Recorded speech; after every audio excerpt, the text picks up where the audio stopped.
हिमालय की ऊंचाइयों पर स्थित केदारनाथ मंदिर न केवल एक धार्मिक स्थल है, बल्कि रहस्यों और चमत्कारों से भी भरा पड़ा है। भगवान शिव के 12 ज्योतिर्लिंगों में से एक यह मंदिर उत्तराखंड राज्य के रुद्रप्रयाग जिले में स्थित है। समुद्र तल से लगभग 11,755 फीट की ऊंचाई पर बसा यह मंदिर सालों से भक्तों, संतों, वैज्ञानिकों और खोजकर्ताओं के आकर्षण का केंद्र बना हुआ है। केदारनाथ की धरती सिर्फ भक्ति से ही नहीं, बल्कि अनेकों रहस्यमयी घटनाओं और किंवदंतियों से भी जुड़ी है, जिनमें से कुछ को जानकर मन चौंक जाता है। आइए जानते हैं केदारनाथ की रहस्यमयी और रोमांचकारी कथा, जिसमें आस्था और रहस्य का अद्भुत संगम है। अध्याय 1, इतिहास की परतों में छिपा केदारनाथ। केदारनाथ का उल्लेख महाभारत, स्कंद पुराण और शिव पुराण में भी मिलता है। कहा जाता है कि महाभारत युद्ध के बाद पांडवों को अपने कर्मों से मुक्ति पाने के लिए भगवान शिव की शरण में जाना पड़ा, लेकिन शिव जी उनसे नाराज थे और उन्होंने उन्हें दर्शन नहीं दिए। वे उत्तर दिशा में भाग निकले और अंततः केदारनाथ की गुफाओं में छिप गए। पांडवों ने उनका पीछा किया। शिव जी ने बैल नंदी का रूप धारण कर लिया, लेकिन पांडव उन्हें पहचान गए। भीम ने 2 पहाड़ों के बीच अपने पैरों को फैलाकर शिव जी को रोकने की कोशिश की। तभी शिव जी ने जोर का झटका दिया और धरती में समा गए। तब उनका पृष्ठ भाग पीठ केदारनाथ में प्रकट हुआ, जो आज शिवलिंग के रूप में पूजित है। बाकी अंगों के बारे में माना जाता है कि वे अन्य 5 स्थलों पर प्रकट हुए, जिन्हें पंचकेदार कहा जाता है। अध्याय 2, केदारनाथ मंदिर की रचना, चमत्कार या विज्ञान। माना जाता है कि इस मंदिर का निर्माण स्वयं आदि शंकराचार्य ने 8वीं शताब्दी में करवाया था। मंदिर जिस स्थान पर बना है, वहां पर न कोई सीमेंट, न लोहे की छड़ें, न आधुनिक मशीनें थीं। फिर भी ये पत्थरों से निर्मित मंदिर सदियों से बर्फीले तूफानों और भूकंपों को झेलता रहा। सबसे रहस्यमयी बात यह है कि जिस स्थान पर यह मंदिर स्थित है, वह बहुत ही भूकंपीय क्षेत्र है, जहां ज्यादातर निर्माण नष्ट हो जाते हैं। लेकिन यह मंदिर आज भी उसी मजबूती से खड़ा है। वर्ष 2013 की विनाशकारी बाढ़ भी इसे हिला नहीं पाए।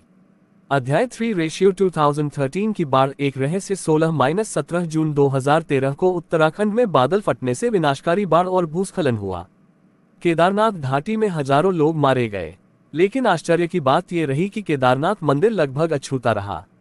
मंदिर के सामने एक बड़ी चट्टान, जिसे भीमशिला कहा गया, आकर ऐसे अड़ गई कि उस पर बहता हुआ मलबा मंदिर को छू भी न सका। कई वैज्ञानिकों और भूगर्भ शास्त्रियों ने इसके पीछे प्राकृतिक कारण बताए, लेकिन स्थानीय लोगों का मानना है कि यह भगवान शिव की कृपा और रहस्य ही था, जो मंदिर की रक्षा कर रहा था। ये चट्टान अब मंदिर के पीछे एक प्रतीक के रूप में स्थापित है। अध्याय 4, मंदिर के भीतर की रहस्यमयी बातें। शिवलिंग का स्वरूप। केदारनाथ का शिवलिंग कोई सामान्य लिंग नहीं है, बल्कि यह असमान त्रिकोणीय आकृति वाला है, जो बैल की पीठ के समान दिखता है। इसका कोई निश्चित आकार नहीं है और यह स्वाभाविक रूप से उत्पन्न हुआ है। गर्भगृह का तापमान। वैज्ञानिकों को ये जानकर हैरानी होती है कि बाहर जहां बर्फ गिर रही होती है और तापमान माइनस में चला जाता है, वहीं मंदिर के भीतर का तापमान अपेक्षाकृत गर्म बना रहता है। इसके पीछे न तो कोई हीटर है और न ही कोई आधुनिक तकनीक। स्वतः जलाभिषेक। कई बार भक्तों ने यह अनुभव किया है कि बिना किसी बाहरी स्रोत के शिवलिंग पर पानी की बूंदें गिरती हैं। यह एक अत्यंत रहस्यमयी घटना मानी जाती है। अध्याय 5, गुफाएं, समाधियां और योगियों के चमत्कार। केदारनाथ के चारों ओर कई गुफाएं हैं, जिनमें से कई अभी भी अनदेखी हैं। ऐसी मान्यता है कि इन गुफाओं में तपस्वी और सिद्ध योगी आज भी तपस्या में लीन हैं। यहाँ तक कि कुछ यात्रियों का दावा है कि उन्होंने उन योगियों को देखा है जो वर्षों से अन्न जल का सेवन किए बिना जीवित हैं। एक प्रसिद्ध गुफा में स्वयं आदि शंकराचार्य ने समाधि ली थी। कहा जाता है कि 32 वर्ष की आयु में उन्होंने अपने शरीर का त्याग इसी स्थान पर किया। 2019 में प्रधानमंत्री नरेंद्र मोदी ने उसी गुफा, जिसे ध्यान गुफा कहा जाता है, में ध्यान साधना की थी। अध्याय 6, आकाश में बजती घंटियां और अद्भुत दृश्य। स्थानीय लोगों और कुछ यात्रियों के अनुसार कई बार रात को मंदिर क्षेत्र में रहस्यमयी घंटियों की आवाजें सुनाई देती हैं, जबकि वहां कोई नहीं होता। यह आवाजें न तो किसी इलेक्ट्रॉनिक यंत्र से आती हैं और न ही किसी जानवर से जुड़ी लगती हैं। कुछ इसे दिव्य संकेत मानते हैं, तो कुछ आत्माओं की उपस्थिति। इसके अलावा कभी कभी मंदिर के ऊपर एक दिव्य प्रकाश दिखने की भी घटनाएं दर्ज की गई हैं, जिसे वैज्ञानिक अरोरा इफेक्ट कहते हैं, लेकिन स्थानीय आस्थावान इसे भगवान शिव की उपस्थिति मानते हैं। अध्याय 7, वैज्ञानिकों की हैरानी। विज्ञान और आध्यात्म एक साथ कम ही चल पाते हैं, लेकिन केदारनाथ एक ऐसा स्थल है जहां वैज्ञानिकों को भी चुप रह जाना पड़ता है। 2013 की बाढ़ के बाद जब इसरो और DRDO के वैज्ञानिकों ने वहां सर्वे किया, तो उन्हें इस बात पर आश्चर्य हुआ कि मंदिर का ढांचा 1 मिलीमीटर भी नहीं हिला था, जबकि उसके चारों ओर सब कुछ तबाह हो चुका था। मंदिर की पत्थर संरचना, उसके प्लेसमेंट और वहां की चुंबकीय ऊर्जा पर आज भी शोध जारी है।